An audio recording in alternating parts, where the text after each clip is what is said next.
আমরা এই ফ্যামিলি কার্ডটা দিতে চাচ্ছি শুধুমাত্র নারীদেরকে, অর্থাৎ একজন নারী যার একটি সংসার আছে, স্বামী আছে, সন্তান আছে, অর্থাৎ পরিবারটা যে পরিচালনা, এরকম নারী, শুধু নারী হলেই কিন্তু দিচ্ছি না আমরা ফ্যামিলি কার্ডটা। আমরা দিচ্ছি পরিবারের যে প্রধান নারী, যে সংসারটা চালাচ্ছে, তার হাতে আমরা দিতে চাচ্ছি। এখন স্বাভাবিকভাবেই যখন সরকারের পক্ষ থেকে এরকম একটা রিকগনিশন দেওয়া হবে, একটা আইডেন্টিটি দেওয়া হবে নারীকে, স্বাভাবিকভাবে কিছুটা মানসিকভাবে এম্পাওয়ার্ড ফিল করবে সে।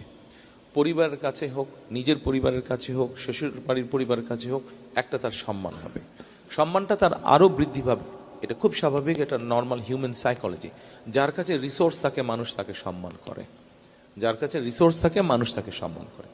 এই ফ্যামিলি কার্ডের মাধ্যমে আমরা প্রথমে এক্সপেরিমেন্ট করব আমরা, এটা সরকারের নিয়ম। আপনি যে কোনো কাজ যখন করবেন আপনাকে টেস্ট অ্যান্ড ট্রায়াল করতে হবে। আমরা দুভাবে করব। একটা হচ্ছে এই কার্ডের মাধ্যমে আমরা একটি পরিবারকে, ওই নারীর কাছে আমরা মাসে 2 থেকে 2,500 টাকা ক্যাশ পৌঁছে দেওয়ার ব্যবস্থা করব।